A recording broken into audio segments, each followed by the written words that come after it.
For today's video, I have gathered my dream crew and we're going to assemble the beautiful 8-shaft Countermarch loom that was gifted to me. So keep watching if you want to know how we're going to turn this pile of pieces into the iconic rainbow loom. And in case you've missed it, I've made a whole other video where me go to another province to go get this beautiful loom.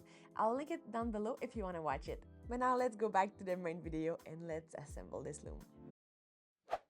So with any construction project, the first step is to organize everything and have a plan. And this responsibility falls on me. And so my first task was to prepare the rooms that would have enough space to work. And my first challenge was to move the threadles around because they were upside down, but I quickly realized I could not do this by myself, so I had to wait for my team. I just found out I also have this instruction booklet.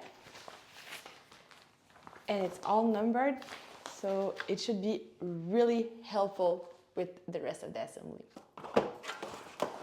This box, I have stuff for when I'm ready to put on the shafts. And I have the heddles, the head test of heddles, so that can wait. I think the beater can wait, and so does the lead sticks. I'm not ready to put a warp on yet. And this would be an electric bobbin winder, so I also don't need that for now. But I also got some stuff for the cranks and the brake system, so that will be useful. So I've got all those hinges and hardware that I think will come very handy once this is all figured out. This is the shafts, and so this will not come in handy now.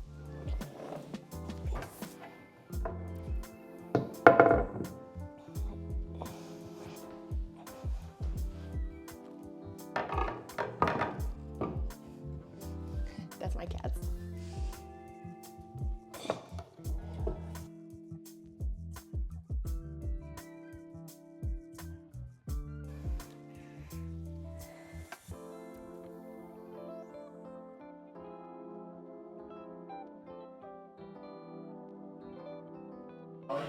Yeah! Okay.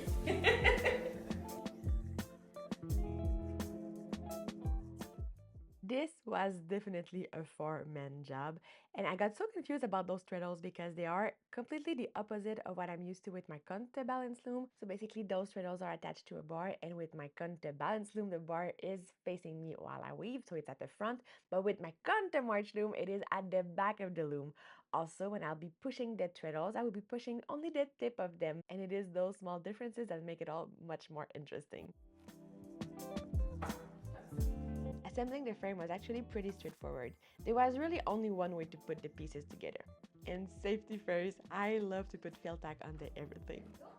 And I know that right now it looks like everything went very well, but there were still a few bumps in the road.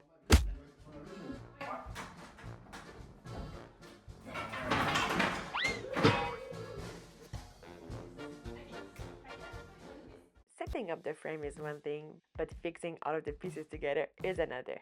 But thankfully, the previous owner left a lot of notes on the little wedges, so we had a good idea where they would all go. And for all the screws, well, we eventually figured it out.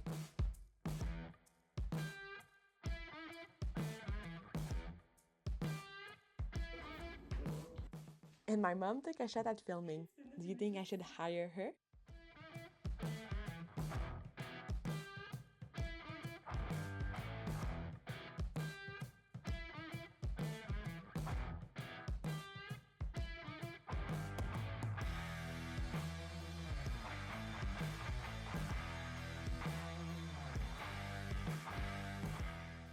So we have quite a good start. I'm super excited.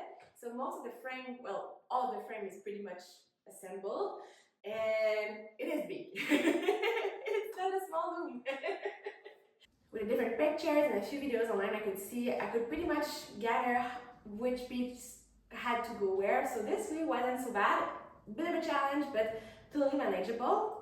The next step, however, is to figure out how to attach the shafts. And for this one, I'm a bit more confused.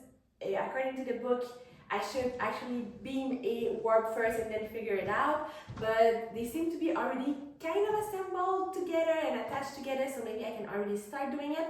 So this will be a way more of a brain teaser. On se met ici As I mentioned in my previous video about this loom, if you haven't watched it, go watch it now. This loom actually had to move from the previous owner's place to their new place and then to my place, and they did a great job at wrapping it up. Thankfully, this was so well done that it didn't get tangled too much, because with all of those Tesla headers and all of those strings, this could have quickly become a real mess.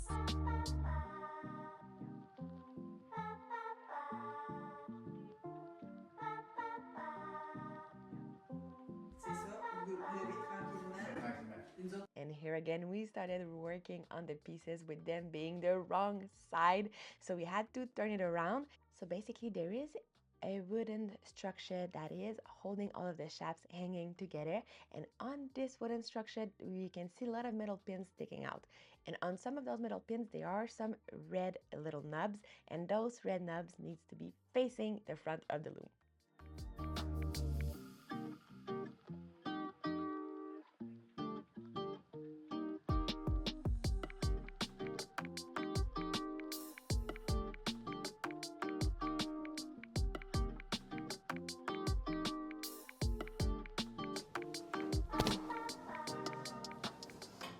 Oh, hi, there you are. Don't mind me, I'm just sitting inside of a loom. Yeah, how cool is that? So a few weeks have passed since recording a last clip you've just seen, and I wanted to walk you through the things I've done and that we've done since that, which is really not that much. And as a disclaimer, I am still learning a lot. This is quite the challenge for me, and I'm loving it for that. I cannot pretend I have figured it out all already. I've done things a little bit by winging it, and I think I might regret it later because I'm not following everything this book is telling me. So we'll see about that. But for now, let's just look a bit more inside of the loom what has happened, just so that you can have an idea of what I'm working with. And if by any chance you are very good with Countermarch Loom, I'm all ears. So if you have any tips, I'm here for them. Again, not a small loom. I can sit in it. I can even stand in it. All right, so before moving inside of the loom, first of all, let's just look at what's happened on top of it.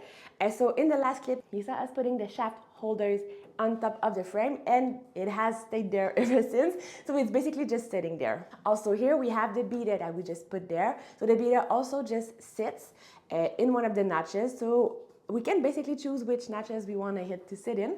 Right now it is there, probably going to move, we'll see. This was a piece that one of the previous owners added to help with the tie-up so that they could be sitting more comfortably than on the treadles. We haven't fixed it to the back yet, so once we will fix that, we will be able to lift it when we're weaving and put it down when we want to be doing the tie-up. All right, so even though we can sit in there, it is still a little bit cramped with the tripod, but I'll try to show you the best I can. So we have in total 8 shafts on this loom, and for each shaft we have 2 corresponding lambs.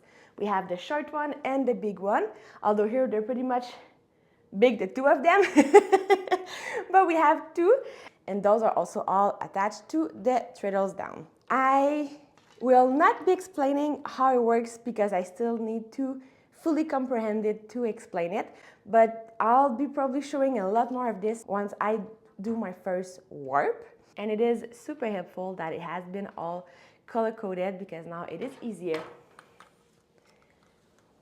to figure out which things goes with what.